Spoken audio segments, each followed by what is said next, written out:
Alors j'ai deux mini-projets que je voulais exposer en fait, hein. Le premier projet c'est la sensibilisation, mais alors sensibilisation sur deux volets. Sensibilisation sur la réception, sur la protection des données des personnels lors de la réception des mails. Donc j'ai essayé de travailler sur cette partie-là pour essayer de monter le niveau de sécurité et protéger les agents sur toute la partie donc, attaque par le biais du phishing.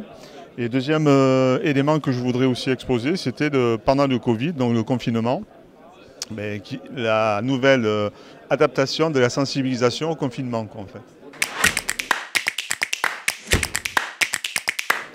Alors les moyens que j'ai mis en place, c'était des petites vidéos donc, spécifiques faites pour les agents, hein, pour la partie donc, sensibilisation dans la période du Covid, hein. Et sur la partie donc, phishing, on a réalisé de fausses attaques en fait. On a envoyé donc, des mails, des faux mails, hein, et on a donc comptabilisé les gens qui cliquaient sur ces mails, quoi. Alors il n'y a pas eu donc on n'a pas dit voilà c'est le directeur X, c'est anonymisé, c'est-à-dire qu'en fait tous ces tests de phishing ont été faits de façon anonyme, de façon à ne plus pointer du doigt certaines catégories de personnel ou des personnes bien définies. L'objectif était simplement de vérifier, donc on a fait ça donc, sur une période de 6 mois à peu près. Les gens n'ont pas su qu'ils avaient été piégés, mais simplement on a pu faire donc, un rapport à la direction en disant voilà, donc, le premier test que j'ai fait donc, il y a un début d'année, on était à 20%. Ce qui est réel, hein, ce que je vous dis. Et donc après toute la période de 6 mois, donc après le premier test qui n'était pas très positif, j'ai créé donc des sessions de sensibilisation par X moyens, hein, par le biais de sites internet, enfin intranet, pardon, par le biais de petites vidéos que j'avais préparées moi-même, par le biais de communication régulière et répétitive par le biais de la messagerie tout simplement aux agents. Et on s'est aperçu donc au bout de 6 mois, hein, les tests étaient probants et qu'au fur et à mesure, donc la période de 6 mois, les gens, quand ils recevaient des messages, pour certains, pas tous je dirais, mais certains m'appelaient. Donc j'ai dit attention, j'ai reçu ce mail, qu'est-ce que tu en penses, qu'est-ce qu'il faut que je fasse, etc. Et donc j'ai refait donc, des séances de sensibilisation répétitives et on était arrivé à un résultat extrêmement positif, c'est-à-dire qu'au bout de 6 mois, on est passé de 20% à 10%. Et on a refait ça au bout de 6 mois. Et donc le dernier test que j'ai pu faire donc, a été extrêmement positif, on est arrivé à 2%. Donc c'est pour dire que le travail quand même qui a été fait à ce niveau, j'ai fait un rapport à la direction en expliquant que de 20% à 2%, le travail était pertinent. Voilà pour la partie donc, phishing. Ensuite sur la partie spécifiquement liée au Covid, donc, là aussi donc, on a été obligé donc, dans cette période, de s'adapter en urgence, c'est-à-dire qu'on envoyait les gens à la maison en fait, hein, et que pour la plupart, certains ont dû utiliser leur poste de travail personnel hein, pour travailler. Pourquoi? Parce qu'il n'y avait pas d'autres solutions, hein. On n'était pas prêts, quoi, hein. On n'avait pas d'outils, on n'avait pas de poste de travail dédié. Et là, de suite, j'ai alerté tous les personnels, donc par le biais de la messagerie, par des appels spécifiques, etc., par des outils, par des réunions, des visioconférences, etc., pour les alerter sur les risques liés au fait qu'ils soient à la maison. Parce que les risques sont vraiment différents.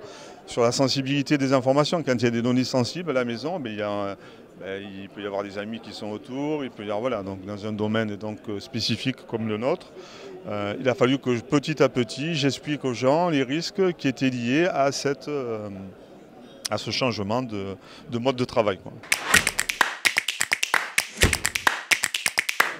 Alors les résultats sur la deuxième partie ne sont pas très quantifiables.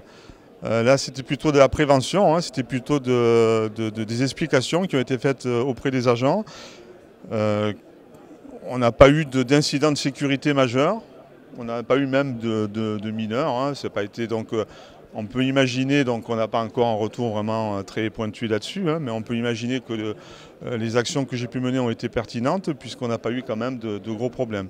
Là, c'était surtout de la prévention que j'ai faite de suite parce que de suite j'ai compris les enjeux liés au fait qu'on envoyait des personnes à la maison et qu'en fait souvent on ne m'avait pas trop sollicité non plus. On les avait envoyés sans dire, bon, est-ce que vous avez vu avec le RSSI quels étaient les risques, hein.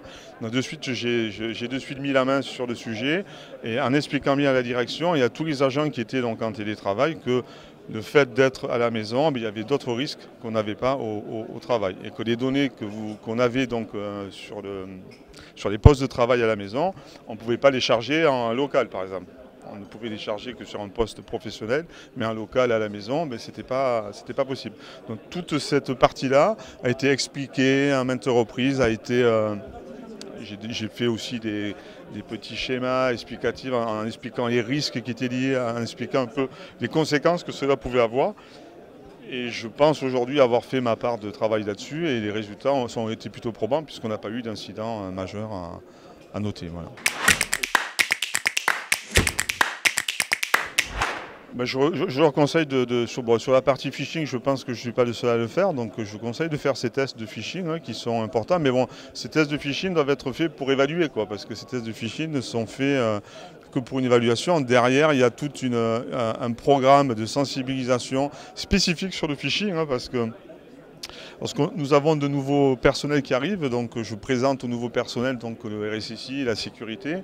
Et je leur dis toujours qu'aujourd'hui, le risque, les attaquants ne passent pas par les systèmes d'information, par les architectures qui sont complexes, qui sont souvent bien protégées. Ils passent par l'humain. Donc les acteurs principaux, ce sont moi, eux. Donc je leur dis très bien que c'est la sécurité, donc elle passe par eux et qu'elle se fait à leur niveau. Et que derrière ça, qu'est-ce qu'il faut protéger? Il est essentiel de protéger la donnée, Voilà. Uniquement la donnée. Si on vous vole un poste de travail aujourd'hui, je ne dis pas qu'on a des moyens faramineux dans le ministère de l'Intérieur, mais en tout cas le poste de travail, je dirais qu'il n'a aucune valeur. La véritable valeur, c'est la donnée qui est à l'intérieur. Donc la donnée, on peut la protéger en la chiffrant, mais derrière, toute cette protection de la donnée, elle se fait par la sensibilisation des personnels, justement, à la protection de cette donnée et à la protection aussi de leur environnement et de leurs données nominatives, puisque on voit bien, nous, dans les milieux comme le nôtre, qu'il y a pas mal de personnels qui sont ciblés. Et ces personnels-là, donc le fait déjà de protéger donc, par rapport au public ou par rapport à l'extérieur, c'est les protéger physiquement.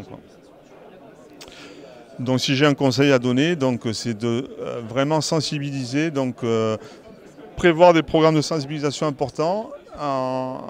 Tout ce que j'ai pu faire dans la sensibilisation, on peut voir que les résultats ont été très probants. Donc ça prouve que ça marche et que les gens sont sensibles quand même. Au départ, ils ne savent pas trop, ils viennent vous voir ou ils ne viennent pas vous voir. Mais en tout cas, grâce à ces programmes de sensibilisation, ils m'appellent maintenant. Bon, pas tous, mais si déjà j'ai pu en convaincre déjà une bonne partie, c'était déjà pas mal. Voilà.